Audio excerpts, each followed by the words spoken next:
de forma muy rápida y muy sencilla lo que es el juicio ordinario. Es un tema largo, yo me voy a ir fijando en aquellas cosas que evidentemente nos interesan. Esto se corresponde con el 16.3.1 en tramitación, es el mismo prácticamente, ¿no? Aquí se nos pide juicio ordinario, procesos que se sustancian por los cauces del ordinario. Lo que yo os decía el otro día, 249 de la Ley de Enjuiciamiento Civil, especialmente el 249.1, porque el 2 son los 15.000 euros.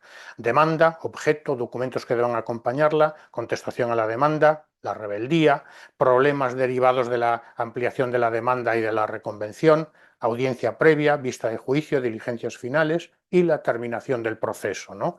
Aquí sí que os recomiendo, si queréis, que vayamos un poco, aunque ya lo hemos visto, a los artículos 19 a 22 de la Ley de Enjuiciamiento Civil, que nos hablan del allanamiento, desistimiento, transacción o satisfacción extraprocesal.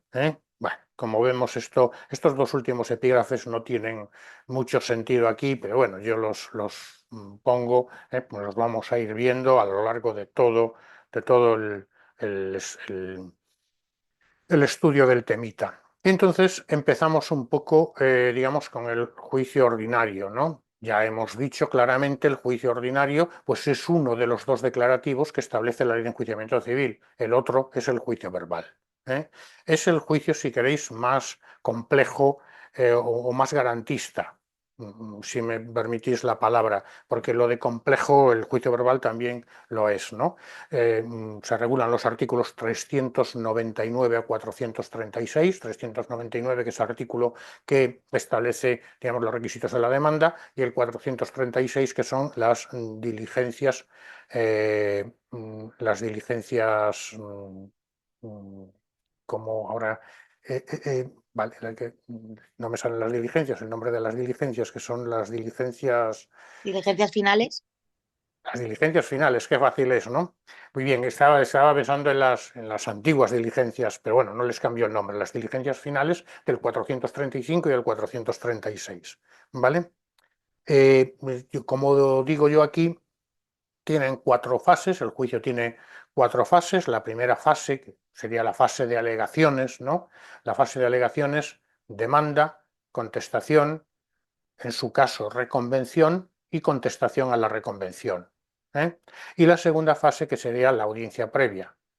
Ya el juicio que, como sabemos, puede no celebrarse en algunos supuestos, porque la función del juicio es la celebración de la prueba, y hay supuestos concretos en los que el asunto trata sobre una cuestión jurídica de interpretación del derecho y en consecuencia no se admite prueba, o se admite prueba pero esto es documental y no se impugna de contrario. Entonces puede no celebrarse. En función del juicio, celebrar la prueba, si no hay prueba no se celebra. Y la fase decisoria, que sería la cuarta, ¿no? Entonces, fase de alegaciones, la audiencia previa, que digamos, un trámite propio del juicio ordinario, la fase de juicio y la fase decisoria. Sería un poco la idea. Procesos que se sustancian por los cauces del ordinario. Bueno, pues los tenemos que estudiar cuasi de memoria, ¿no? Derechos honoríficos de la persona, derechos que pretendan la tutela del derecho al honor, a la intimidad y a la propia imagen, tutela judicial civil, que esto siempre se nos olvida, de cualquier otro derecho fundamental se tramita también por los cauces del ordinario, excepto aquellas que se refieran al derecho de rectificación que se tramita por los cauces del verbal. Siempre en estos procesos de tutela de derechos fundamentales, derecho al honor, a la intimidad de la propia imagen, es parte el Ministerio Fiscal y su tramitación es preferente. Demandas de impugnación de acuerdos sociales adoptados por las juntas o asambleas generales o especiales de socios u obligacionistas, por órganos colegiados de administración. Demandas en materia de competencia desleal o defensa de la competencia del 101 y 102 del Tratado de la Unión Europea, que son lo mismo que los artículos 1 y 2 de la Ley de Defensa de la Competencia Española, propiedad industrial, propiedad intelectual y publicidad, siempre que no versen exclusivamente sobre reclamación de cantidad, en cuyo caso vamos al juicio de que se trate en virtud de la cuantía, 15.000 euros hasta 15.000 euros verbal, a partir de 15.000 euros ordinario, ¿no? Y los recursos, esto es importante porque lo tenemos aquí en el ámbito del juicio ordinario, pero luego se tramitan por los cauces del juicio verbal. Artículo 437 bis. No, 447 bis, el juicio verbal va del 437 al 447 y se ha añadido este 447 bis que establece la forma de tramitar pues estos recursos precisamente contra las resoluciones de la Oficina Española de Patentes y Marcas en materia de propiedad industrial que ponga fin a la vía administrativa. Entonces, aunque están en el ámbito de aplicación del juicio ordinario, su trámite es el del juicio verbal, que no se parece en nada al trámite general del juicio verbal. Es prácticamente un proceso cuasi contencioso administrativo, pero que sepamos que está incardinado en el 447 bis dentro del juicio verbal. Sigue diciendo la norma también, no obstante, se estará lo dispuesto en el número 12 del 251 cuando se trate de la acción de cesación en defensa de los intereses colectivos y los intereses difusos de consumidores y usuarios en materia de publicidad. De todo esto, pues como veis, voy poniendo unas notas al pie para que le echéis un vistazo si acaso. Y en el número 5 se nos dice las demandas en que se ejerciten acciones colectivas, y lo recalco porque las individuales son a través del juicio verbal. Acciones colectivas relativas a las condiciones generales de contratación en los casos previstos en la legislación sobre esta materia, sobre condiciones generales de contratación. Entonces quedémonos con esto y distingamos de las individuales. En el número 6 se nos dice las que versen sobre cualquiera otros asuntos relativos a arrendamientos urbanos o rústicos de bienes inmuebles, salvo que se trate de reclamaciones de rentas o cantidades debidas por el arrendatario o del desahucio por falta de pago o por extinción del plazo de la relación arrendaticia. Esto es evidente que se va a los cauces del verbal. O salvo que sea posible hacer una valoración del objeto del proceso, de la cuantía del objeto del proceso, en cuyo caso estaremos a las reglas generales de la ley, es decir, hasta 15.000 euros juicio verbal, a partir de 15.000 euros juicio ordinario. Como vemos, esto ha sufrido modificaciones y es necesario tenerlas en cuenta. Las hemos dejado en rojo para que bueno, pues para que sea más fácil estudiarlas, ¿no? Las acciones de retracto, estas se tramitan por los cauces del ordinario, ¿no? Y también en el número 8, cuando se ejerciten las acciones que otorga a las juntas de propietarios y a estos la ley de propiedad horizontal, siempre que no versen exclusivamente sobre reclamaciones de cantidad, en cuyo caso se tramitarán por el declarativo que corresponda en atención a la cuantía del mismo, ¿no? Esto sería un poco lo que tendríamos que tener en cuenta, es decir, es un poco, no complejo, pero sí que hay que tener en cuenta muchos detalles a la hora de estudiar el ámbito de aplicación del ordinario y del verbal, porque como vemos hay muchas, digamos, muchas cuestiones eso, a tener en cuenta, ¿no? Como digo, esto que tenemos aquí sería simplemente leerlo a efectos de que nos aclare alguna cosilla. ¿Vale? Ámbito de aplicación por razón de la cuantía. Bueno, pues ya lo hemos dicho, ¿no? En defecto de determinación legal de la clase de juicio por razón de la materia, entraría la cuantía. Es decir, primero es la materia. Vemos si el asunto, si el objeto del proceso de que se trate, se puede incardinar en uno de los juicios, tanto verbales como ordinarios, en este caso, por razón de la materia. Si no es así, nos vamos a la cuantía. Esto tengámoslo en cuenta. Si el juicio es incardinable en el ámbito del juicio ordinario, ya nos da igual la cuantía, puede ser inferior a 15.000 euros. Si no lo es por la materia, entonces nos vamos a la cuantía. ¿De acuerdo? Muy bien, entonces materia y cuantía. ¿Y cómo se determina la cuantía. Pues la cuantía se determina de acuerdo con lo dispuesto también en la Ley de Enjuiciamiento Civil, en el artículo 251. Bueno, son unas reglas que yo entiendo que no deben ser estudiadas por lo menos en tramitación y auxilio. Sí que si queréis en gestión podéis echarles un vistazo, ¿eh? Algunas de las más importantes las iremos diciendo cuando estudiemos el proceso de que se trate. Mm, ya digo, son ciertamente farragosas y luego es una cuestión, digamos, que tiene que comprobar. Además de que es una cuestión de parte, el abogado de la parte es el que tiene que cuantificar el proceso, es una cuestión que corresponde al letrado de Administración de Justicia. Quizás los gestores, como digo, podría haber hacerse alguna pregunta, aquellas más importantes yo las iré diciendo. Pero bueno, no estaría de más si queréis echarle un vistazo al 251 que establece en 12 reglas la forma de determinarla, y en el 252 se nos establece cuando bueno, se produce una acumulación objetiva o subjetiva de acciones, ¿no? ¿Vale? El resto, digamos, lo leemos, ¿eh? No tiene demasiada enjundia. Importante conocer los 8 puntos que establece el 249.1, la cuantía, esto es muy facilillo, del 249.2, son 15.000 euros, y que prevalece en todo caso la materia sobre la cuantía, ¿eh? Bueno, el resto pues son cuestiones que podemos leer si queréis y alguna duda la comentamos el próximo día.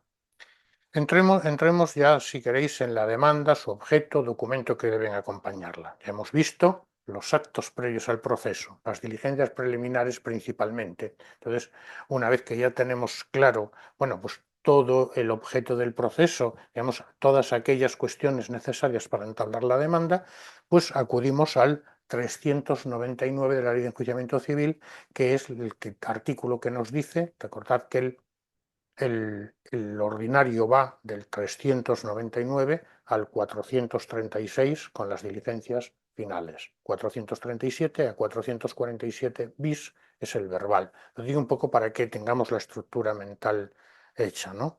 Entonces, en el 399, bien, la demanda es el escrito iniciador del proceso, ¿no? Básicamente, el juicio principiará por demanda en la que se consignarán los datos y circunstancias de identificación del actor y del demandado, es decir, lleva un encabezamiento donde constan, pues eso, datos de identificación del actor y del demandado, domicilio, residencia donde puede ser emplazados, y luego, a partir de aquí, en párrafos separados y numerados, los hechos y los fundamentos de derecho, y luego, lógicamente, se pedirá con claridad y precisión, dice la ley, lo que se pida, petitum, el suplico de la demanda que se decía en otro tiempo, el solicito, que entiendo yo que se debe decir ahora, y que se puede dar el petitum de la demanda, ¿no? Sí que se nos ha añadido aquí este párrafo, ¿no? En aquellos supuestos en los que sea necesario realizar notificaciones, requerimientos, emplazamientos personales directamente al demandante o cuando éste actúe sin procurador, siempre que se trate de personas obligadas a relacionarse electrónicamente con la Administración de Justicia o elijan hacerlo, pese a no venir obligado, a ellos se consignarán, bueno, pues los medios electrónicos de contacto, ¿eh? Los medios previstos, que serían una dirección del correo electrónico, un número de teléfono, etcétera, bueno, para poder que el juzgado se pueda comunicar con el demandante haciéndose constar, lo mismo se predica del demandado, pero aquí estamos hablando ahora del demandante, haciéndose constar el compromiso del demandante de recibir a través de ellos cualquier comunicación que le dirija la oficina judicial. Dicho compromiso se extenderá al proceso de ejecución, digamos, cuando se presente en su caso la demanda ejecutiva. Esto importante porque ha sido introducido ex novo recientemente y puede ser preguntado. Medios de localización electrónica que tienen que hacer constar el demandante en su demanda y también el demandado en su contestación a la demanda, como vamos a ver, como vamos a ver ahora, ¿no? Bien, Pero pues esto es. Alfredo, Dime, o sea, este párrafo en el juicio ordinario no le veo mucho sentido, ¿por qué? porque Porque en el juicio ordinario siempre va a haber abogado y procurador y las notificaciones se van a hacer a través del procurador. Ciertamente. Supongo que, no sé, cuando no comparezcan en la audiencia previa y haya que citarlos o alguna cosa de estas que se puede hacer por email o algo así, pero es que en la Bueno, vida práctica no lo entiendo. sí, hay dos razones probablemente. La primera de ellas es que luego el juicio verbal nos remite en algunas demandas al 399. Entonces, esta regulación general sería también para el juicio verbal. Recuerda que lo dispuesto en la ley para el juicio ordinario es de aplicación supletoria al juicio verbal. Esta sería la primera razón que si quieres tienes razones, no se entiende demasiado, pero hay una segunda, ¿eh? Puede ser que por cualquier motivo el procurador no pueda actuar en nombre de su poderdante. En consecuencia, podría ser necesario dirigirse directamente al poderdante. El ejemplo aquel que salió hace dos convocatorias en un caso práctico donde fallece el procurador y el letrado de Administración de Justicia tiene que ponerse en contacto con el poder dante para, digamos, requerirle en el plazo de 10 días nombre un nuevo procurador. ¿Eh? Podría ser un ejemplo. Este segundo. El primero también, como consecuencia de la aplicación supletoria de todos estos artículos al juicio verbal. Pero sobre todo Cierto, el cierto. segundo. Pero sí, tiene razón, es necesario en el juicio ordinario, en todo caso, procurador y abogado. Sí, sí, pero ¿Vale? no me acordaba yo de eso de que el procurador desapareciera.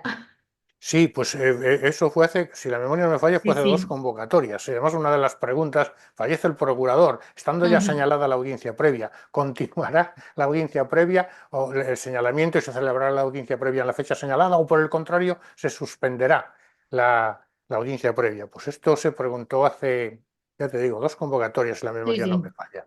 Vale, vale, gracias. Nada, la forma de Pero la Alfredo, demanda ya una le hemos pregunta. dicho. En este caso, perdón, una pregunta. En este caso es cuando los que elijan hacerlo, pues a no venir obligados. Sí, efectivamente, o los que vengan obligados. Los que no vengan obligados está claro, pero el que me refiero normalmente al demandante particular que elige hacerlo. Esto es simplemente darle la oportunidad al demandante particular de decir, oye, yo, por la razón que sea, quiero recibir yo esas notificaciones y no a través de mi procurador o mi abogado. Yo no estoy tan de acuerdo con eso, ¿eh? Ah, no, no, Entonces, no, no. ¿qué sentido si no está obligado a hacerlo y se compromete a recibirlas en su Sí, domicilio? yo entiendo que no Perdón, es en su correo. sí, que Ah, no es que no se le notifica a su procurador y que se le notifique a él. No, no, no. Eh, es, digamos, de forma supletoria. Es decir, que se designe una dirección de correo electrónico para, en algún supuesto, que su procurador no pueda recibirla. Las notificaciones han de hacerse al procurador en un juicio ordinario, en un juicio verbal por razón de la cuantía, cuya cuantía sea superior a 2.000 euros, por razón de la materia, desde luego. Entonces, no, no es uno u otro, y desde luego es necesario el procurador y que se le hagan las notificaciones al procurador. El o sea, que sentido. va a actuar solo de forma supletoria el que se notifique a la parte.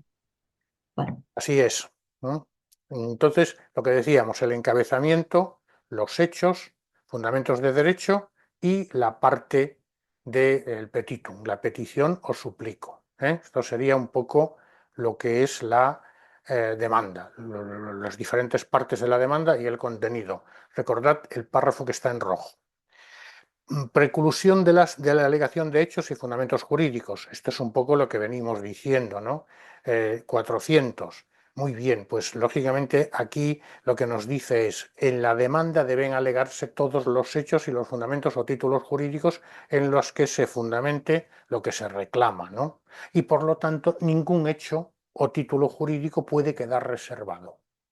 Precluye, por tanto en el momento procesal de presentar la demanda y esta es admitida a trámite, con alguna excepción que vamos a ver ahora, precluye la alegación de hechos y fundamentos jurídicos, como aquí estamos viendo, ¿no? ¿Vale? Lógicamente, también la carga de la alegación a que nos estamos refiriendo se entenderá sin perjuicio de las alegaciones complementarias o de los hechos nuevos o de nueva noticia permitidas en la propia ley y a los que luego haremos referencia. Además, fijémonos, a efectos de litispendencia y cosa juzgada, los hechos y los fundamentos jurídicos aducidos en el litigio se considerarán los mismos que los alegados en otro juicio anterior si hubieran podido alegarse en este. No puede el abogado de la parte guardarse ningún hecho o fundamento jurídico para presentarlo en un posterior momento. En el derecho procesal español no se permite. ¿Vale? Muy bien. La preclusión se refiere al juicio ordinario, en este caso, no al juicio verbal, ¿no? Muy bien. Acumulación de acciones y ampliación de la demanda. Aquí fijémonos que hay ya una posibilidad de ampliar la demanda, contradiciendo, si queréis, o excepcionando lo que acabamos de decir. Acumulación de acciones, dice la norma en el 401, no se permitirá la acumulación de acciones después de contestada la demanda, lo cual quiere decir que sí, antes de la contestación podrá ampliarse la demanda para acumular nuevas acciones a las ya ejercitadas o para dirigirlas contra nuevos demandados. En este caso, el plazo para contestar a la demanda computará de nuevo. Oposición a la acumulación de acciones, por eso es necesario, como lo hemos hecho, estudiar un poco la acumulación de acciones, ¿no? Se puede rechazar cuando no se acomode a lo dispuesto en la ley, ¿no? Ya hemos visto también que el artículo 71 distingue entre una acumulación objetiva de acciones y una acumulación eventual, es decir, cuál es la acción principal, cuál es la acción secundaria. No sigo un poco con la acumulación de acciones porque creo que lo conocemos, 71 a 74 de la Ley de Enjuiciamiento Civil. Admisión y casos excepcionales de inadmisión a la demanda, el artículo 403. Muy bien, pues lo primero que tendríamos que decir es que la regla general es la de admisión de la demanda para dar cumplimiento al principio de tutela judicial efectiva. Solo se inadmitirá la demanda en aquellos supuestos concretos que establece la ley. No se admitirán las demandas cuando no se acompañen los documentos expresamente exigidos para la presentación de las mismas o no se hayan intentado las conciliaciones, efectuado los requerimientos, reclamaciones o consignaciones que se exijan. Como decimos, regla general, admisión. Si no se cumplen los requisitos previstos en la ley, lógicamente se admitirán, se inadmitirán. Admisión de la demanda. La admisión de la demanda, lógicamente, todo el mundo sabe que se hace a través de decreto por el señor letrado de la Administración de Justicia. Decreto de letrado. Y, evidentemente, se dará traslado de la misma una vez admitida al demandado para que la conteste en el plazo de 20 días. El letrado, no obstante, dará cuenta al tribunal para que resuelva sobre la admisión cuando el letrado, entendiendo que no debe ser admitida, pues estime falta de jurisdicción o competencia del tribunal. Cuando la demanda adolezca de defectos formales y no se hubieran subsanado en el plazo conferido para ello por el LAG. ¿Vale? Y el tribunal, el juez de primera instancia, resuelve por auto lo que proceda en derecho. Entonces, admisión de la demanda por el señor letrado mediante auto. Inadmisión de la demanda por el... Uy, me he equivocado. Admisión de la demanda por el señor letrado mediante decreto. Inadmisión de la demanda por el juez mediante auto. ¿Puede el juez admitir la demanda pese a que el letrado entienda que no debe ser admitida? Sí. ¿Y cómo lo hará? A través de auto. Repito, inadmisión de la demanda por el juez mediante auto, pero puede admitirla también mediante auto, el juez. Es decir, no viene obligado a resolver lo que entiende que procede el letrado. Pero la regla general es la admisión por el señor letrado a través de decreto. Aquí os pediría, si tenéis un momento, que vayáis al 206 de la Ley de Enjuiciamiento Civil, que es un artículo importante, lo vemos un poco más adelante, pero es un artículo importante en relación con el tipo de resolución que tiene que utilizar el juez de primera instancia o el letrado de Administración de Justicia en el ámbito civil. Muy bien. Aquí ya, documentos que deben acompañarse a la demanda. Muy bien, pues yo siempre digo, los documentos que deben acompañarse a la demanda, pensemos siempre en dos grandes grupos, los documentos procesales y los documentos de fondo.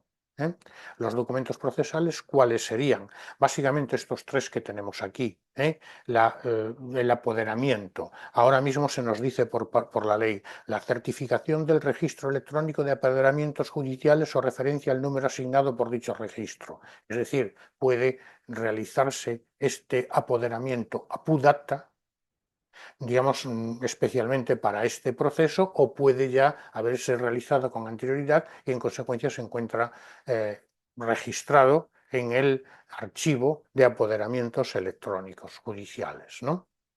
Entonces, el apoderamiento puede hacerse también mediante notario, a través de notario, o a través del letrado de Administración de Justicia, mediante comparecencia personal o electrónica, como hemos visto.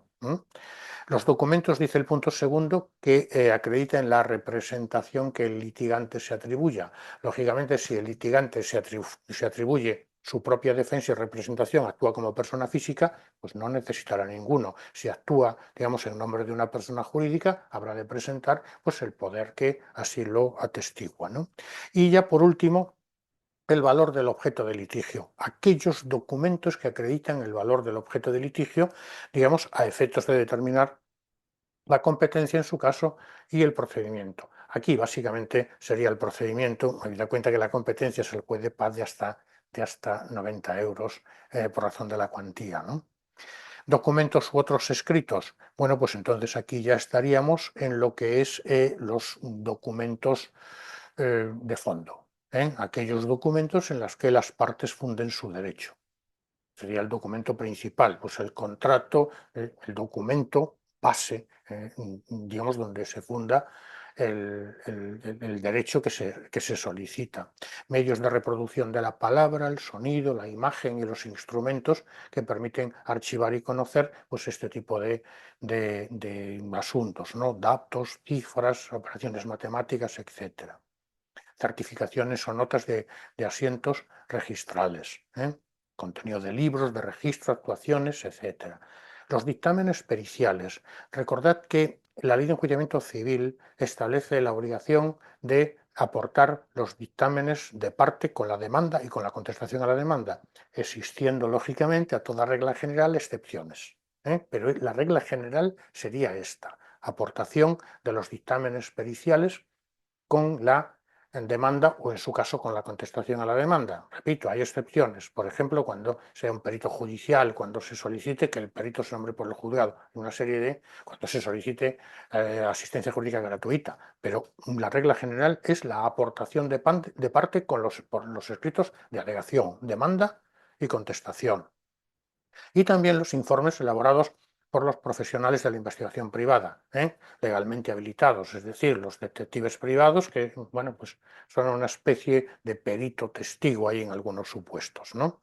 Entonces, documentos procesales, que son de tres tipos, como hemos dicho, y documentos de fondo. Los documentos procesales se aportan siempre. De modo general no se hace mención a ellos, porque ya está claro que hay que presentarlos. Y serían estos tres: el apoderamiento del procurador, aquel documento que acredita la representación con que actúa el demandante, y aquel otro que acredita, digamos, el valor del objeto de litigio.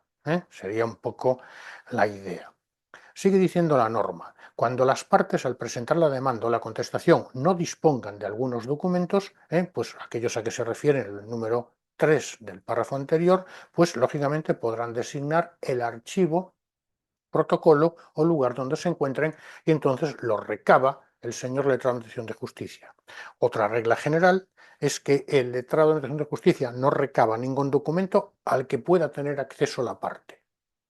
Si la parte puede acceder, el letrado no lo hace.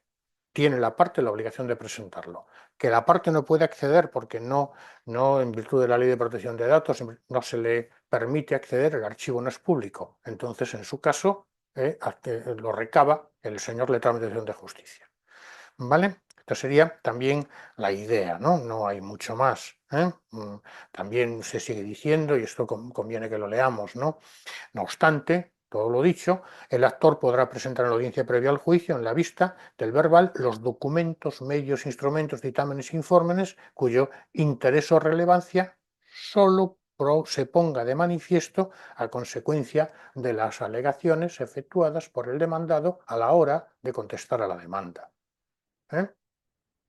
Digo yo aquí un poco, recordad que esto ya se hace automáticamente, excepto los escritos iniciadores del proceso, de forma automática casi por el sistema electrónico LexNet. Bueno. Documentos exigidos en casos especiales, el 266. Muy bien, este es el artículo concreto que nos dice que si no se presentan estos documentos, se produce la inadmisión de la demanda. ¿Y cuáles serían estos? Lo tenemos aquí, ¿no? Aquellos documentos que justifiquen cumplidamente el título en cuya virtud se piden alimentos cuando éste sea el objeto de la demanda. Los documentos que constituyen un principio de prueba del título en que se funden las demandas de retracto. Cuando la consignación del precio se exija por ley o por contrato el documento haber querido haber consignado, si fuere conocido, el precio de la cosa, objeto del mismo, ¿no? O haberse constituido caución. El documento en que conste fehacientemente la sucesión mortis causa en favor del demandante y la relación de testigos que puedan declarar sobre esta cuestión cuando se pretenda que el tribunal ponga al demandante en posesión de unos bienes que se afirme haber adquirido por herencia, ¿no? Esto es un juicio verbal. No nos preocupemos porque cuando estudiemos estos juicios yo diré cuidado porque hay que presentar de forma obligatoria bajo sanción de inadmisión pues este documento. Y aquellos otros documentos dice la norma que la ley exija expresamente. Lógicamente hay una lista larguísima, yo pongo algunos ejemplos, ¿no? Principio de prueba en la tercería de dominio, también en la separación divorcio, por ejemplo, es necesario presentar pues, aquellos documentos, lógicamente, en donde consta el vínculo matrimonial, caso de asistencias de hijos, pues las certificaciones de nacimiento, etcétera, ¿no? División de la herencia, por ejemplo, el título, digamos, que acredite la muerte del causante y aquel otro que establece, digamos, la sucesión a favor del promovente, ¿no? El juicio cambio. Es decir, se van exigiendo una serie de documentos obligatorios en determinadas demandas que tendrían que presentarse con ella bajo la sanción de inadmisión. Sería un poco la idea. Forma de presentación de los documentos públicos. Básicamente, los documentos públicos pueden presentarse por mera copia. Por copia simple, ya sea en soporte papel, ya sea en soporte informático, a través de la imagen digitalizada conforme a la normativa técnica del Comité Técnico Estatal de Administración Judicial Electrónica. Pero aquí lo que nos queda, además de aprendernos este nombre, es los documentos públicos pueden presentarse mediante simple fotocopia y surtirán efecto en proceso si no son impugnados de contrario. Si son impugnados de contrario, pues evidentemente pues, se procederá en su caso a su cotejo y lógicamente aquel que impugne sin fundamento, además de pagar los costes del incidente, podría ser condenado a una sanción. Entonces, forma de presentación de los documentos públicos mediante copia. Forma de presentación de los documentos privados. Aquí ya se dice que se presentarán en original o mediante copia autenticada por fedatario público en el caso de que no se posea o que se posea la copia. Es decir, el documento privado de modo general se presenta si se tiene el original, solicitando que por el señor letrado de de Justicia se testimonie el mismo para su unión a los autos, rogando se nos devuelva el documento por ser de interés su conservación a esta parte, ¿no? Ya para que no quede ningún documento privado unido a las actuaciones. Un simple testimonio y lógicamente escaneado. Ya estamos hablando de la administración electrónica, esto está un poco regulado antes de que se digitalizara prácticamente todo. Y la verdad es que todavía siguen muchas cosas sin digitalizar. Entonces, diferencia entre la presentación de documentos públicos y de los documentos privados. ¿Vale? Muy bien, presentación de los documentos por medios electrónicos. Bueno, pues se ajustará en todo caso lo que termine la ley que regula el uso de las tecnologías en la Administración de Justicia. Como veis, esto ha sido introducido ex novo por la Ley 623, el Real Decreto Ley 623, ¿no? Y pasemos, si queréis, al subepígrafe 3.7, efectos de la pendencia del proceso, artículos 410 a 413, a los que yo antes me refería, ¿no? Con la admisión de la demanda se producen los siguientes efectos procesales. Comienza la litis. Fijémonos desde la interposición de la demanda si después es admitida. Si no es admitida, no. Comienzo de la litis. La litispendencia impone la exclusión de otro proceso idéntico mientras esté pendiente el anterior. Es decir, si tenemos un pleito pendiente, litispendencia, no podemos iniciar otro, como es lógico, ¿no? Entonces, comienzo de la litis. Perpetuación de la jurisdicción. Es decir, el tribunal debe sustanciar el proceso y decidirlo, aunque a lo largo del mismo varíen los factores que determinaron su competencia. Ya tiene competencia el juez del primera instancia número 3 de Cáceres. Pues muy bien, aunque luego se modifique la competencia, seguirá sustanciando ese proceso.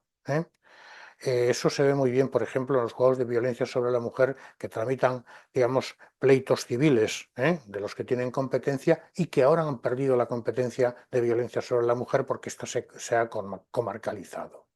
Interesante la cuestión, ¿no? Entonces, perpetuación de la jurisdicción. El juez sigue teniendo competencia en el momento en que ha admitido la demanda, tenía competencia, aunque luego varíen los factores que determinaron dicha competencia, ¿no? Las alteraciones que se produzcan en relación con el domicilio de las partes, la situación del objeto de la litis, no modifican la jurisdicción. Seguirá teniendo competencia el mismo juez. Y ya la prohibición del cambio de demanda o reconvención, salvo alegaciones complementarias, que es un poco lo que venimos diciendo. No es posible la posterior alteración del objeto de la litis, lo que se denomina prohibición de la mutatio libelli. Establecido lo que sea el objeto de la demanda, en su caso la contestación o en la reconvención, las partes no pueden alterarlo posteriormente, sin perjuicio, como también hemos dicho, de las alegaciones complementarias previstas en la ley. ¿Vale? Influencia del cambio de circunstancias en la sentencia sobre el fondo del asunto. Muy bien, tendríamos una regla general que es: no se tendrán en cuenta en la sentencia las innovaciones que después de iniciado el proceso introduzcan las partes o terceros en el estado de las cosas o de las personas que hubiera dado origen a la demanda y en su caso a la reconvención. Excepto que si esa innovación priva de interés legítimo al objeto del proceso. Es decir, el proceso ya no tiene objeto porque se han satisfecho las pretensiones deducidas en la demanda o en la reconvención. Si la innovación priva definitivamente de interés legítimo a las pretensiones porque ya han sido satisfechas extraprocesalmente por cualquier otra causa. Entonces, estos serían, digamos, los efectos de la pendencia del proceso. Cuando se presenta una demanda, si después es admitida, comienzo de la litis, se puede alegar siempre litispendencia, perpetuación de la jurisdicción, prohibición de la mutatio libellis y influencia del cambio de circunstancias en relación con la sentencia que se dicte resolviendo el fondo del asunto. Importante, si queréis, a efectos de tenerlo en cuenta.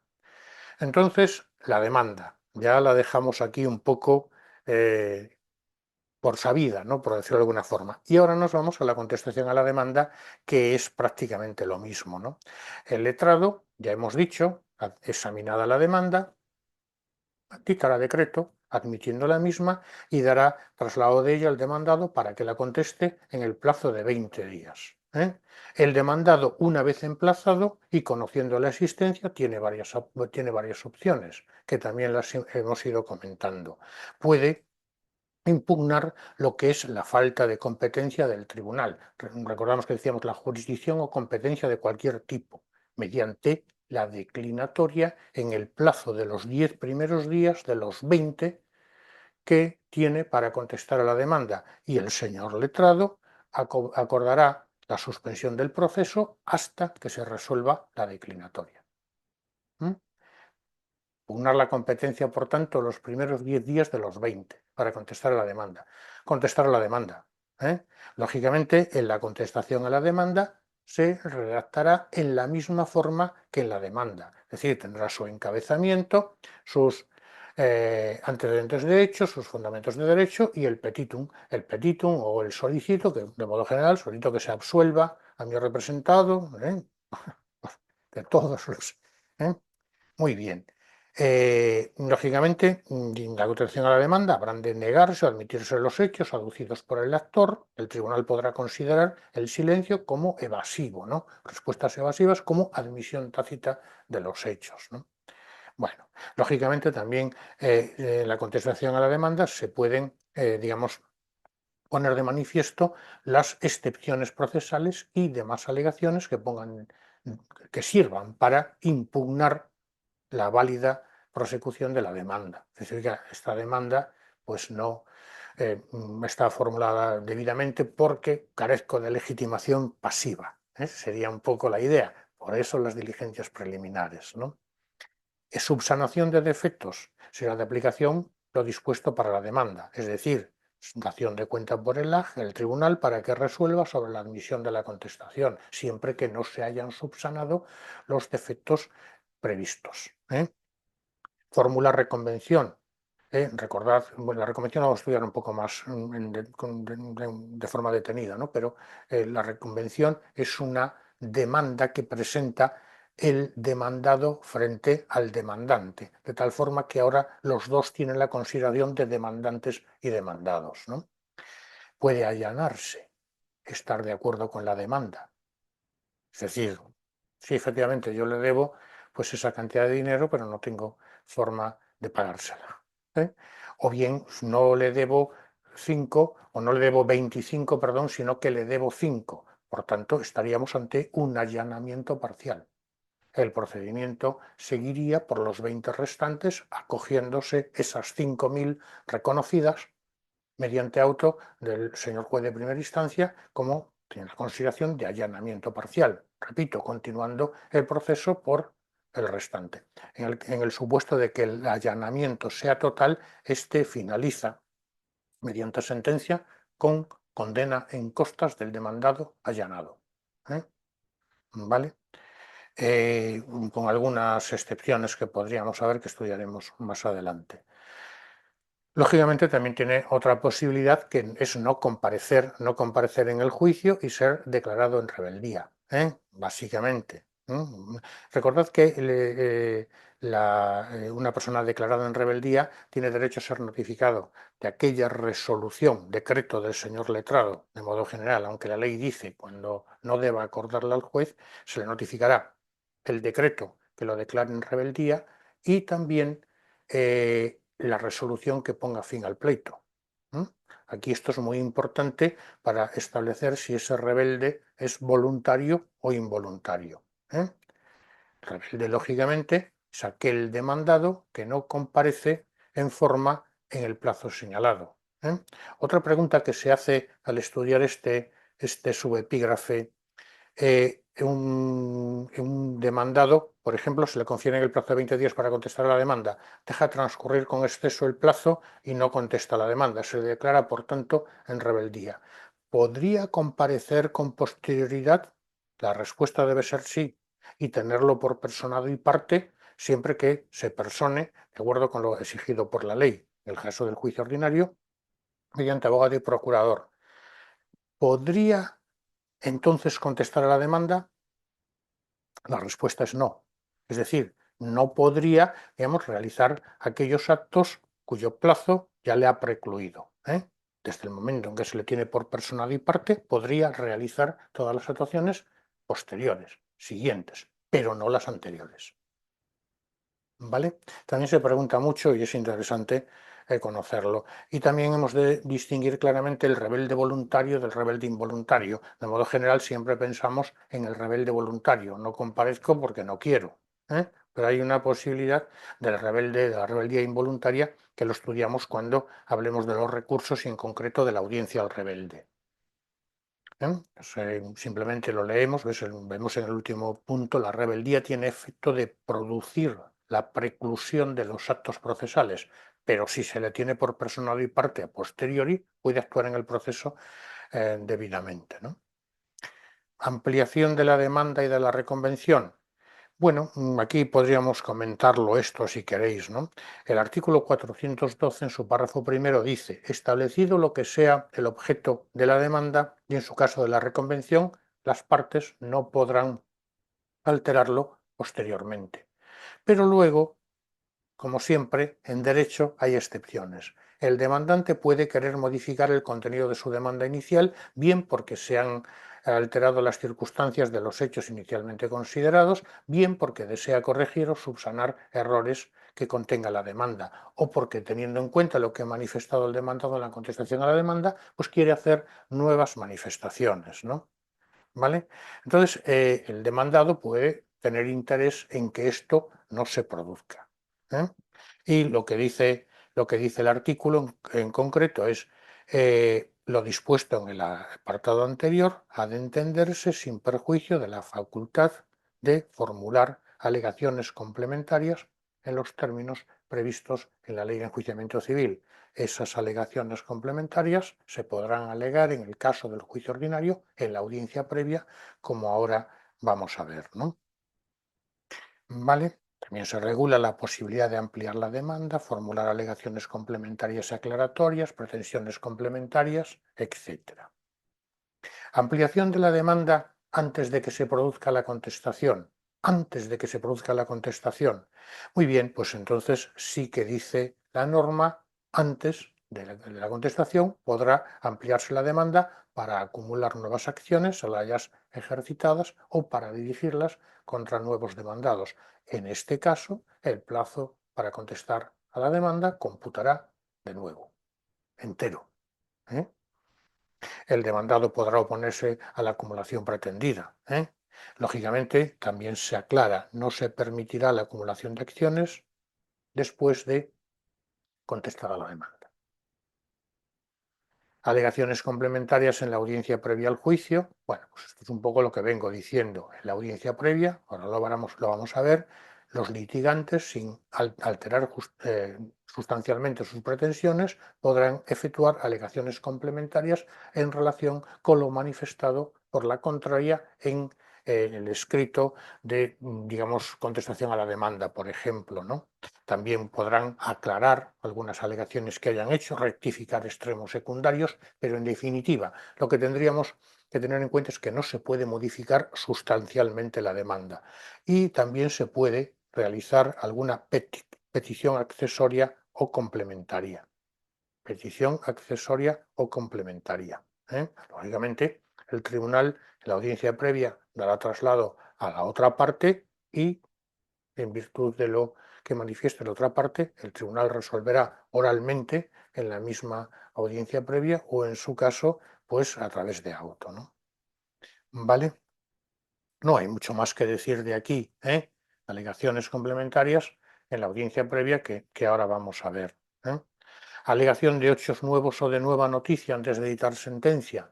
Si precluidos los actos de alegación previstos en la ley y antes de comenzar a transcurrir el plazo para dictar sentencia, ocurriese o se conociese algún hecho de relevancia para el pleito, las partes podrán hacerlo constar en un escrito que llamamos escrito de ampliación de hechos. ¿Mm? Sería un poco la idea. Del escrito de ampliación de hechos, el letrado dará traslado a la parte contraria para que dentro de 5 días manifieste si reconoce como cierto el hecho alegado o lo niega. En este caso podrá aducir, bueno, pues lo que a su derecho convenga en relación con la aclaración o desvirtuación del hecho alegado de contrario. ¿Mm? Si el hecho nuevo de nueva noticia no fuese reconocido como cierto, se propondrá o practicará prueba sobre el mismo, ¿no? ¿Vale? El tribunal rechazará, y aquí sí que nos aclara mediante providencia. Cuando la ley dice mediante providencia, lo que viene a decir es que exime al tribunal, al juez de primera instancia, de fundamentarlo, ¿eh? la alegación de hecho acaecido con posterioridad a los actos de alegación, si esta circunstancia no se acredita cumplidamente al momento de efectuar dicha alegación. Lo que cual quiere decir que el que diga que el hecho ha sucedido con posterioridad a la presentación de la demanda tiene que acreditarlo, ¿eh? Y cuando alegase un hecho una vez precluidos aquellos actos pretendiendo haberlo conocido con posterioridad, el hecho ya se había producido, pero yo lo he conocido después. El tribunal podrá acordar, mediante providencia, la improcedencia de tomarlo en consideración si a la vista de las circunstancias y alegaciones de las demás partes no apareciere justificado que el hecho no se pudo alegar en el momento procesal oportuno. Y además, el tribunal, si aprecia ánimo dilatorio o mala fe, podrá imponer al responsable una multa que va de 160 a, perdón, me he equivocado, de 120 a 600 euros. ¿Vale? Entonces, Alfredo, perdona, dígame. una pregunta. Entonces, cuando se produce la ampliación de la demanda antes de que sea contestada, no es necesaria ningún tipo de resolución para que se tenga ampliada la demanda. Simplemente el demandante presenta ampliación y se tiene por ampliada automáticamente. Bueno, se tiene por ampliada mediante, se dicta resolución por el señor letrado de justicia, teniéndola por ampliada. Y en el Vale, a caso eso me de que se haya, refiero, vale. claro, y en el caso de que se haya producido, todavía más importante, el emplazamiento de la parte demandada para que conteste la demanda, se le emplazará de nuevo y el De plazo nuevo, empezará a computar de nuevo. sí, sí, sí, sí, sí. Los No, 20 sí, días sí, mi empiezan duda era eso, si tiene que haber alguna resolución del letrado de conforme tenga todo. ampliada la demanda. De todo escrito presentado por las partes tiene que haber resolución, excepto que expresamente la ley pues diga que no, ¿eh? Vale, Diga lo contrario. Si no, pues tiene que haber, pues evidentemente, en este caso sería suficiente una una diligencia. licencia de ordenación, Mm, ¿eh? ¿Vale? vale, perfecto, gracias. Nada.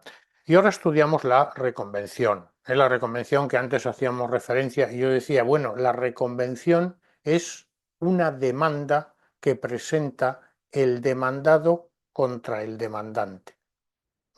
Consecuentemente, admitida a trámite la reconvención, ambas partes, demandante y demandado, pues se convierten en demandante reconvenido y demandado reconveniente, es decir, son los dos demandantes y demandados.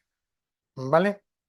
La reconvención, dice, es importante este artículo 406 y luego también el 408, como veremos.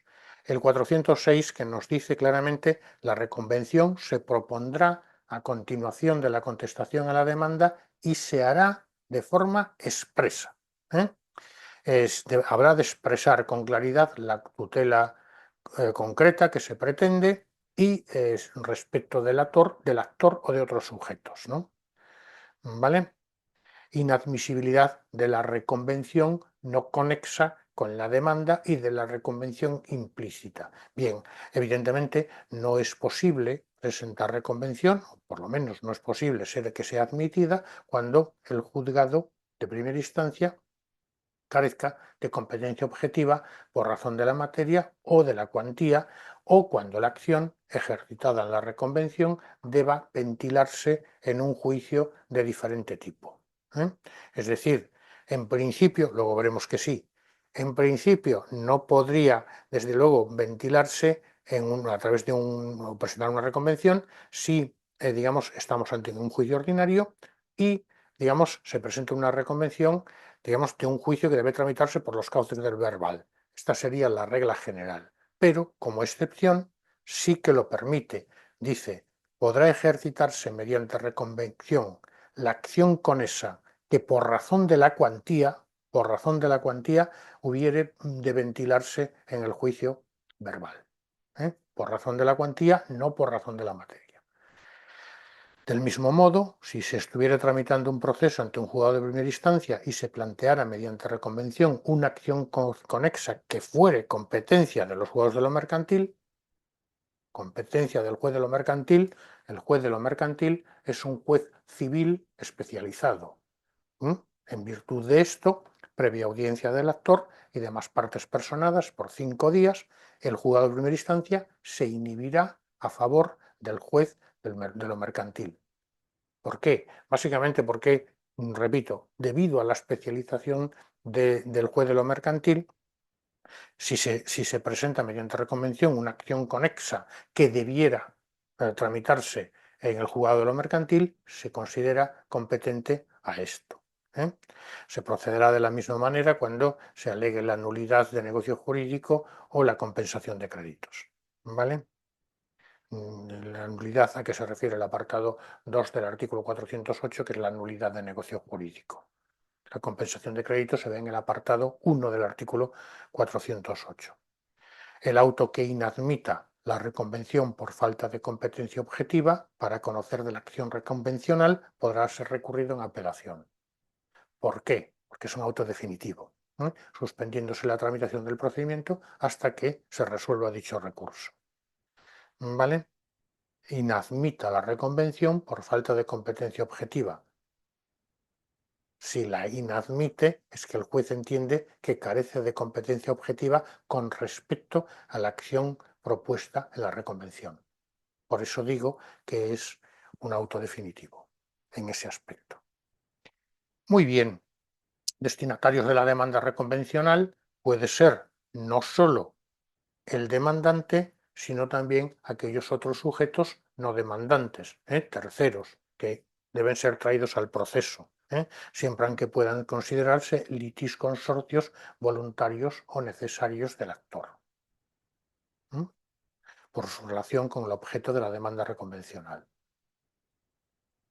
Contestación a la reconvención, el actor reconvenido y en su caso los liticonsortes no inicialmente demandantes podrán contestar a la reconvención en el plazo de 20 días a partir de la notificación de la demanda reconvencional.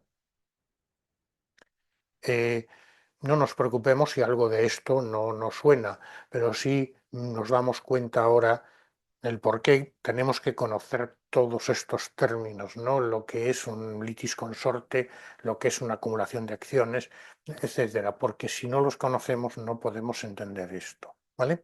Si, no obstante, aún conociendo esos términos, si hay alguna duda, el próximo día dedicamos todo el tiempo que sea necesario a resolverlo. Tratamiento procesal sigue diciendo de la alegación de compensación y de la nulidad del negocio jurídico en el que se funde la demanda, cosa juzgada. Bien, fijémonos en esto, ¿no? Si frente a la pretensión actora de condena al pago de cantidad de dinero, el demandado alegare la existencia de crédito compensable, tú me demandas por 20, pero yo tengo un crédito contra ti de 5. Tú dices que te debo 20 y yo digo que tú me debes 5, pero no formulo reconvención.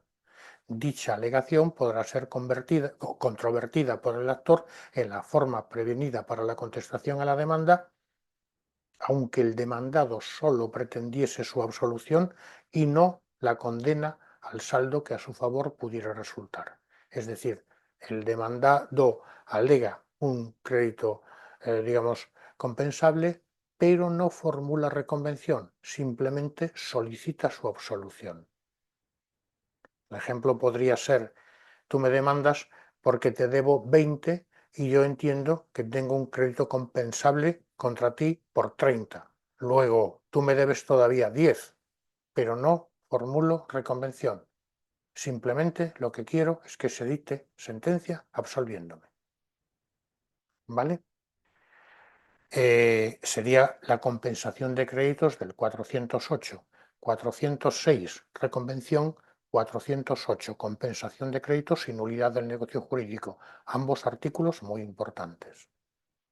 Si el demandado adujere en su defensa hechos determinantes de la nulidad absoluta del negocio en el que se funda la pretensión o pretensiones del actor y en la demanda se hubiere dado por supuesta la validez del negocio, el actor podrá pedir al letrado contestar a la referida alegación de nulidad en el mismo plazo establecido para la contestación a la reconvención, y así lo dispondrá el señor letrado mediante decreto. Aquí dice: dicha alegación podrá ser controvertida por el actor en la forma prevenida para la reconvención. Y aquí dice, el actor podrá pedir al letrado contestar a la referida alegación de nulidad en el mismo plazo para la contestación a la reconvención. Podrá pedir, podrá ser controvertida. Aquí no dice podrá pedir, aquí sí. 408.1, compensación de créditos, 408.2, en nulidad del negocio jurídico. ¿Vale? No tiene mucho más. La sentencia que en definitiva se dicte habrá de resolver sobre los puntos a los que hemos hecho referencia. Sustanciación y decisión de las pretensiones de la contestación y de la reconvención, lógicamente se sustanciarán y resolverán al propio tiempo, al mismo tiempo que la demanda principal y en la sentencia, que ponga fin al pleito en la instancia. ¿Vale?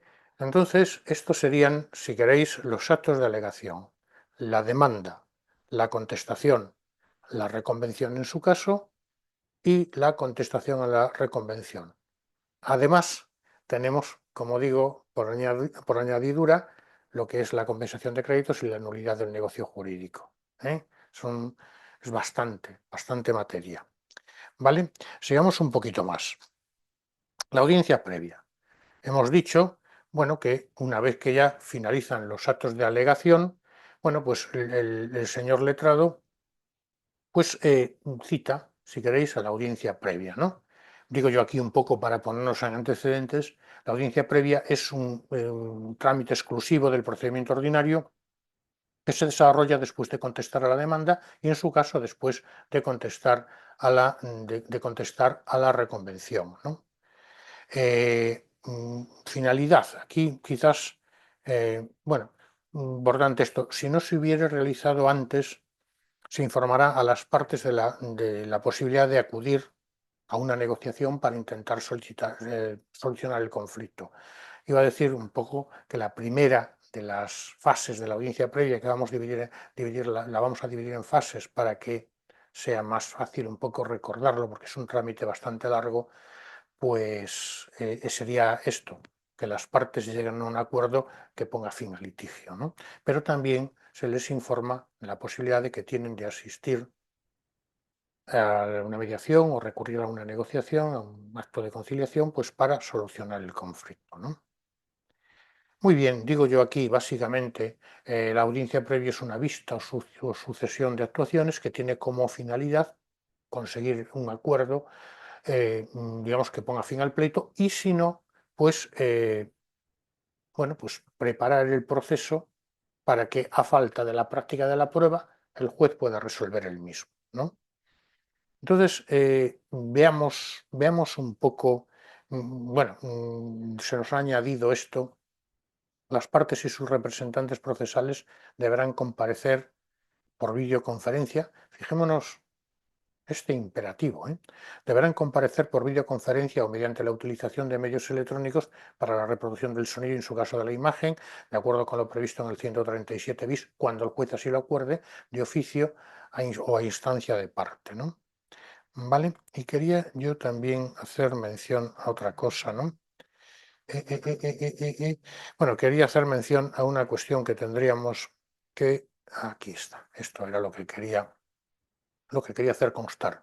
Está en rojo, pero ya estaba antes en la ley. Al efecto del intento de arreglo o transacción, que es la primera de las fases de la audiencia previa, cuando las partes no concurrieren personalmente, las partes, don Juan y doña María, esos son las partes. Los procuradores son los representantes de las partes y los abogados los directores del proceso, ¿no? Cuando las partes, don Juan y doña María, no concurrieren personalmente, sino a través de su procurador, habrán de otorgar a éste poder para renunciar, allanarse o transigir. Si no concurrieren personalmente ni otorgaren tal poder, se les tendrá por no comparecidos. Esto es importantísimo. Está en rojo porque se ha redactado de otra forma, poniendo también lo de procuradora o lo de este o esta, que yo no digo para no cansar, pero esto es importante. Si a este acto no acudiera ningún litigante, se levantará acto haciéndolo constar y, sin más trámite, se dictará auto de sobreseimiento y se archivarán las actuaciones. En el caso de no comparecer el actor o compareciendo pero sin abogado, si acudiera el demandado con abogado y éste careciera de interés legítimo para que el procedimiento continúe y se dicte sentencia, se dictará auto de sobreseimiento. Si por el contrario, quien no comparece es el demandado o acude pero sin abogado, la audiencia se entenderá con el actor en lo que resulte procedente. Todo el párrafo es importante, pero desde aquí yo me lo estudiaría cuasi de memoria, ¿vale? Muy bien, pues pasemos ahora, si queréis, a las fases de la audiencia previa, ¿eh? Pues ya lo he comentado, ¿no? La primera de ellas sería la fase de acuerdo o transacción, ¿vale? Que el juez intentará que las partes lleguen a un acuerdo, claramente. Declarará abierto el proceso y comprobará si subsiste el litigio, instándolas, dice, a que asistan a una sesión informativa. ¿eh? Pongo esto de manifiesto, bueno, pues porque la ley pretende que el juez ahí diga, oiga, intenten ustedes llegar a un acuerdo, ¿no? Siempre sin prejuzgar. Y también se puede, digamos, solicitar la suspensión del proceso de conformidad con el 19.4 por un plazo máximo de 60 días para someterse a mediación. El 19.4 dice que lo hará el señor letrado mediante decreto, pero evidentemente si está en la audiencia, pues lo puede acordar el juez, ¿no? ¿Vale? Entonces, la primera fase de la audiencia previa, acuerdo o transacción. Segunda fase, perdón, voy a comentarlo esto también porque yo ya a la segunda fase, pero si las partes llegan a un acuerdo, digamos, a presencia judicial, el juez puede homologar este acuerdo a través de auto y realizará, evidentemente, las comprobaciones previstas en la ley, que no son otras que comprobará que las partes tienen capacidad para pactar y que tienen poder de disposición sobre lo pactado. Posibilidad de acuerdo, posibilidad de que se suspenda el proceso, posibilidad de que, llegando a un acuerdo, soliciten la homologación judicial. El juez, en la audiencia previa, lo hará, en su caso, mediante auto, siempre que, como aquí se dice, compruebe que las partes tienen capacidad para pactar y que tienen poder de disposición sobre lo pactado. Si este acuerdo se homologa judicialmente, es un título ejecutivo, al igual que una sentencia. Un título ejecutivo de los previstos en el artículo 517 de la Ley de Enjuiciamiento Civil. ¿Vale? Entonces, primera fase, fase de acuerdo. Segunda fase, perdón, fase de saneamiento de defectos procesales. No hay acuerdo, lo primero que tenemos que hacer es comprobar que el proceso está debidamente conformado para que podamos decidir. ¿Qué se comprueba en esta segunda fase?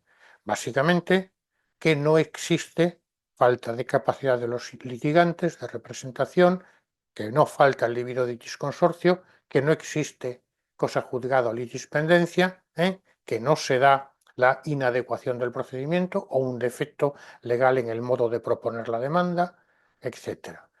Una cosa importante es tener en cuenta que aquí no se puede proponer la falta de jurisdicción o competencia. ¿Por qué? Porque esto se hace a través de la declinatoria. Y la declinatoria debió presentarse en los primeros 10 días del plazo de 20 para contestar a la demanda. De tal forma que si se ha contestado la demanda, el demandado se ha sometido tácitamente al juzgado que está actuando. ¿Vale? Estos serían, digamos, aquellas cuestiones de índole procesal que impedirían en su caso que el proceso siguiera adelante, ¿no? ¿Vale? Entonces, ¿cómo dice la ley que se resuelve? Bueno, lógicamente se resuelve de forma oral por el juez de primera instancia en la propia audiencia previa, pero sigue diciendo que si se propusieren más de una cuestión o circunstancia, el juez podrá resolver dentro de los 5 días siguientes mediante auto aquellas cuestiones que no resuelva oralmente. Cuestiones de índole procesal de la segunda fase, que sería el saneamiento del proceso, podrían ser resueltas por el señor juez o bien de forma oral en la propia audiencia previa o bien a través de auto en el plazo de 5 días, de los 5 días siguientes. Entonces, acuerdo, no hay acuerdo.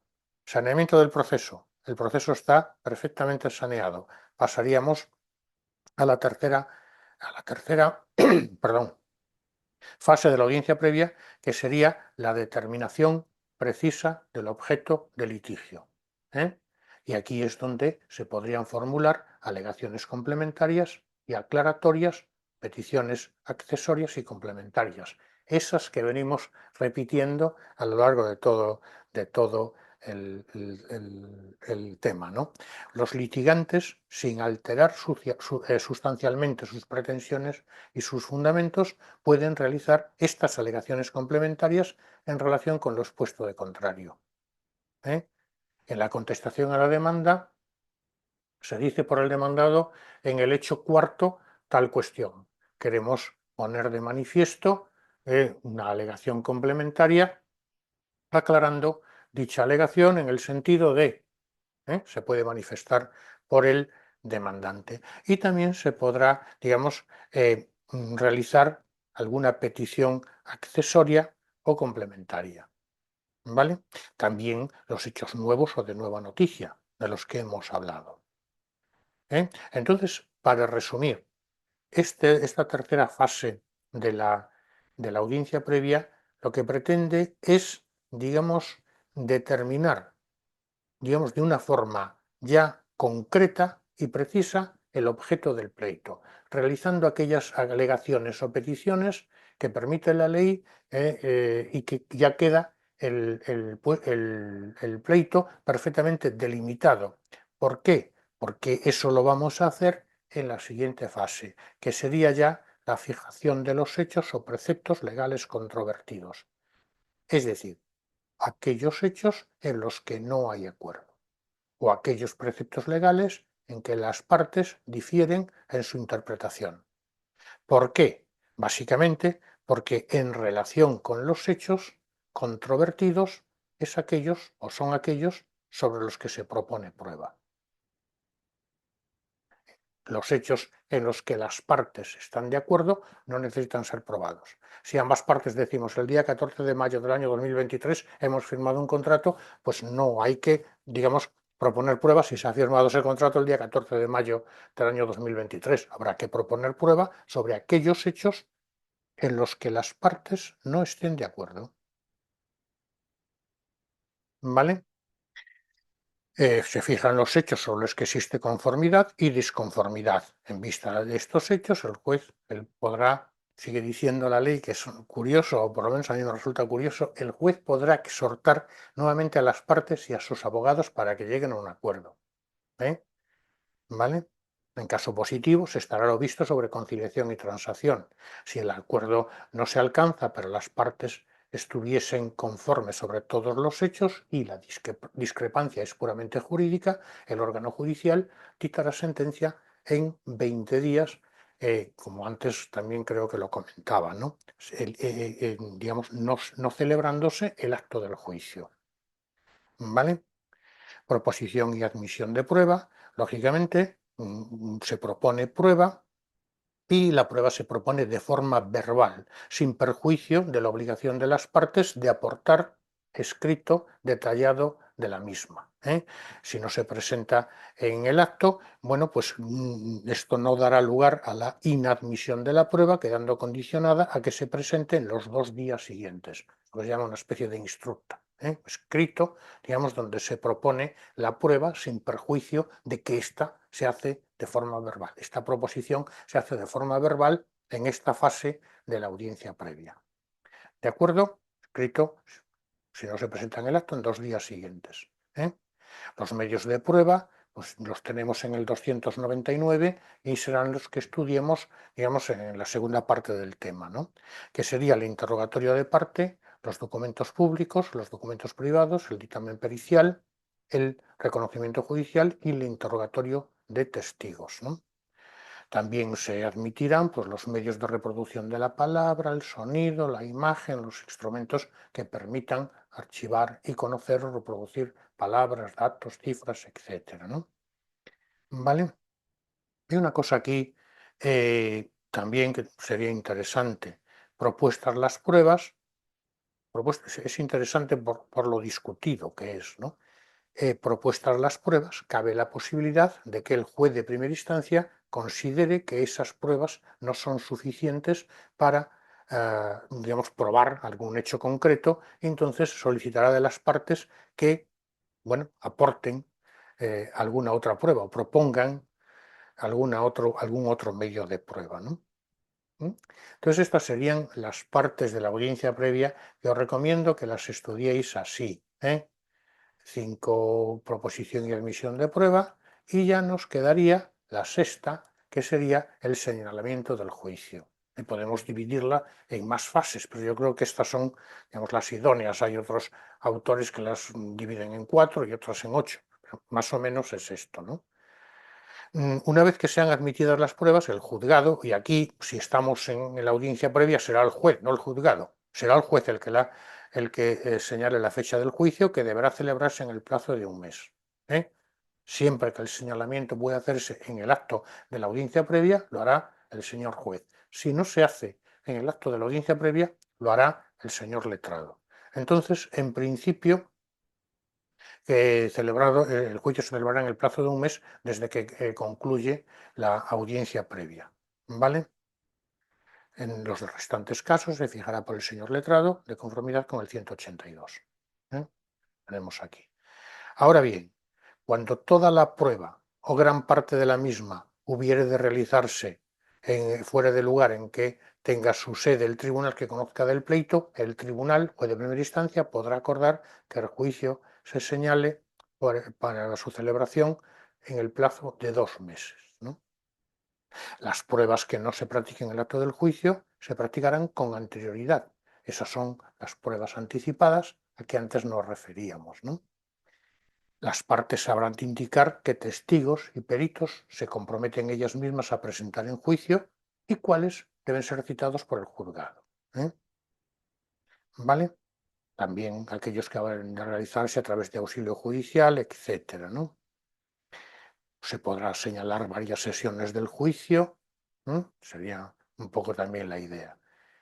Sigue diciendo la norma, también lo hemos mencionado con anterioridad, cuando la única prueba que haya resultado admitida sea la documental y estos no hubieran sido impugnados de contrario, podrá también obviarse la celebración de juicio y pasar ya directamente a sentencia, también cuando se hayan presentado informes periciales y no se haya pedido la comparecencia del perito en la fase de juicio a efectos de que realice algún tipo de informe sobre las mismas o para someterse a las preguntas de las partes, ¿no? Es interesante entonces que recordemos estas posibilidades de que el juicio no se celebre, de que de la audiencia previa pasemos ya a la fase de sentencia, ¿vale? Y ya tendríamos aquí la vista de juicio, ¿eh? La vista de juicio que su función principal es la práctica de las pruebas admitidas y la formulación de las conclusiones, ¿eh? La prueba que consiste en qué, en convencer al juez de que los hechos han sucedido, como yo digo, parte demandante o parte demandada, que a esos hechos son de aplicación estos preceptos jurídicos y que en consecuencia el demandado debe ser condenado y en el caso del demandado que debe ser absuelto, ¿no? Lógicamente, cada parte pues propone la prueba para convencer al juez de sus intereses. ¿De acuerdo? Al juicio las partes deberán comparecer representadas por procurador y asistidas por abogado, y también lo mismo. deberán comparecer por videoconferencia o mediante la utilización de los medios electrónicos, en su caso del sonido o la imagen, cuando el juez o tribunal lo acordase de oficio a instancia de parte y se cumplan los requisitos del 137 bis. Bueno, cuando no compareciere ninguna de las partes, se hace, digamos, se levanta el acta haciéndolo constar y sin más trámite se celebra el juicio. Perdón, se celebra el juicio no, si no comparece ninguna de las partes, queda el pleito visto para sentencia. Por el contrario, si comparece una de las partes, se celebra el juicio. No comparece ninguna, se hace constar el acta, pleito visto para sentencia. Comparece alguna de las partes, se celebra el juicio. Desarrollo del juicio, juicio, práctica de prueba y una vez que se practica la prueba, trámite de conclusiones. Trámite de conclusiones es lo que acabo de decir, intentar convencer al juez de que lo allí visto del resultado de las pruebas practicadas se deduce que yo tengo razón, sea demandante o sea demandado. ¿Vale? Bueno, no hay mucho más que decir aquí. Conclusiones, acta del juicio. El acta del juicio, pues lógicamente es ya por medios informáticos, siempre que se cuente con los medios tecnológicos necesarios, el letrado garantiza su autenticidad mediante pues una simple diligencia, ¿no? Mediante la utilización de la firma electrónica reconocida. En este caso, el juicio no requerirá la presencia del señor letrado en la sala, puesto que se graba y evidentemente se garantiza la autenticidad de su grabación, salvo que lo hubieran solicitado las partes con al menos 2 días de antelación a la celebración de la vista o que excepcionalmente el señor letrado considere que debe estar en la vista. ¿Vale? Esto ya es así en todos los órdenes jurisdiccionales. Y sentencia en 20 días. ¿Vale? No tiene mucho más. Se podrá suspender el plazo para dictar sentencia en los procedimientos sobre la aplicación de los artículos 81, dejo 81 y 82 porque así lo dice la ley, pero hoy en día son 101 y 102 del Tratado de la Comunidad Europea, Tratado de la Unión Europea, artículos 1 y 2 de la Ley de Defensa de la Competencia, ¿no? Lo más importante quizás es esto. Si dentro de este plazo se acordaren diligencias finales, quedará en suspenso el plazo para dictar sentencia. Y hay una cosa curiosa en esta suspensión, contradiciendo un poco lo que antes hemos dicho en relación con los plazos de caducidad.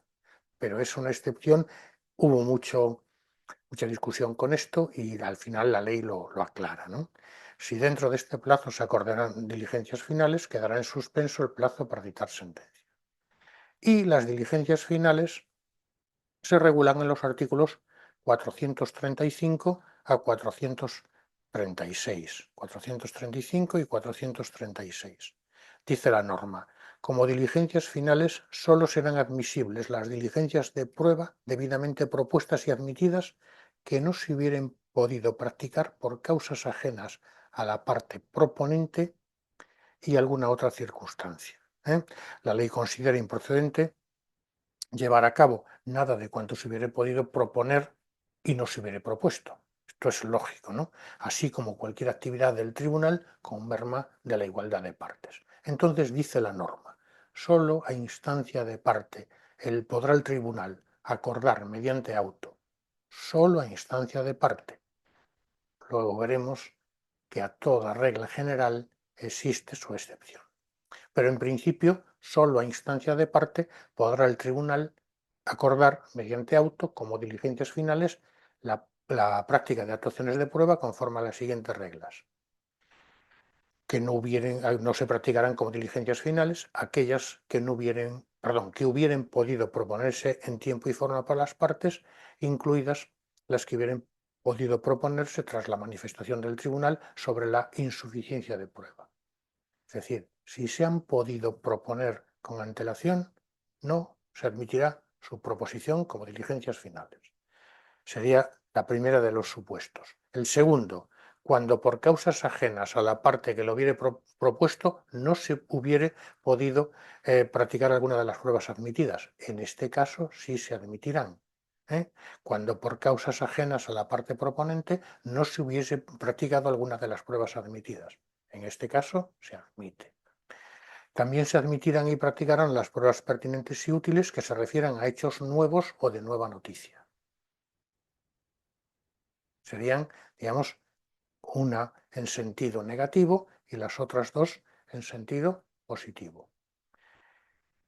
Podemos darle la vuelta a la primera también y decirla en sentido positivo. Se practicarán como diligencias finales aquellas que no se hubieran podido proponer en tiempo y forma. Digamos, sin tener en cuenta, digamos, los dos noes que aquí se dicen, ¿no? Excepcionalmente, esta es la excepción a toda regla general, solo a instancia de parte, tenemos una excepción. Excepcionalmente, el tribunal podrá acordar de oficio a instancia de parte que se practiquen de nuevo pruebas sobre hechos relevantes oportunamente alegados si los actos de prueba anteriores no hubieran resultado conducentes a causa de circunstancias ya desaparecidas e independientes de la voluntad y diligencia de las partes, siempre que existan motivos fundados de que si se practica de nuevo la prueba va a dar un resultado positivo.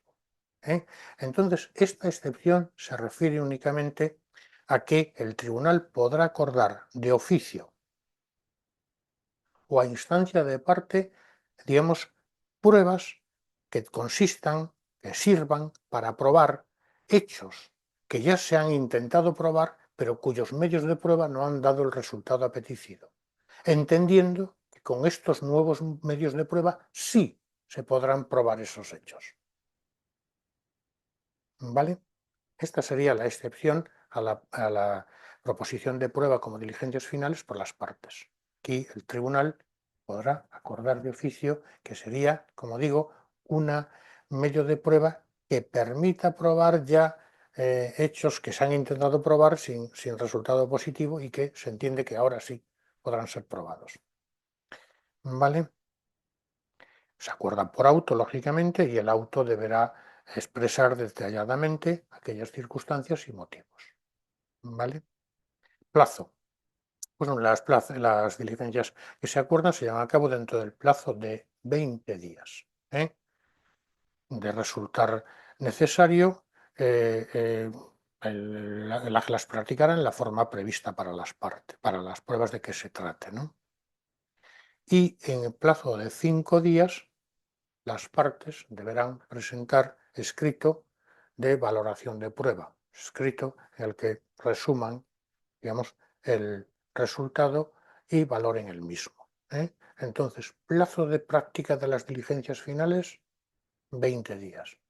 Transcurridas estas y practicadas las diligencias finales, traslado a las partes para que en plazo de 5 días realicen el resumen y valoración de las mismas. Y a partir de aquí, el plazo para de sentencia vuelve a computarse. Nuevos 20 días. ¿Vale? Ya el siguiente párrafo, se podrá suspender el plazo para dictar sentencia a los procedimientos sobre aplicación de los artículos 81 y 82 en la Ley de Defensa de la Competencia cuando el tribunal tenga conocimiento de la existencia de un expediente administrativo ante la Comisión Europea, la Comisión Nacional de la Competencia o los órganos de las comunidades autónomas. Dicha suspensión se adoptará motivadamente previa audiencia de las partes y se notificará al órgano administrativo, ¿no? Contra el auto, pues se dará reposición. Es un auto interlocutorio, si nos damos cuenta. ¿Vale? Pues hasta aquí, lo vamos a dejar aquí. El próximo día, si queréis, haremos un pequeño resumen y veremos un poco los dos epígrafes que nos quedan, porque tampoco quiero verlos a toda prisa. Entonces, lo dicho, para el próximo día, echarle un vistazo al tema completo, quedándonos con aquellas cuestiones con las que tengamos dudas, para que sean resueltas aquí en la clase. No es posible, casi seguro, sacar una buena nota en el examen si uno no tiene claro el juicio ordinario, el juicio verbal. Por tanto, yo he ido rápido, pero cualquier aclaración que sea necesaria, el próximo día me paro el tiempo necesario y lo vemos.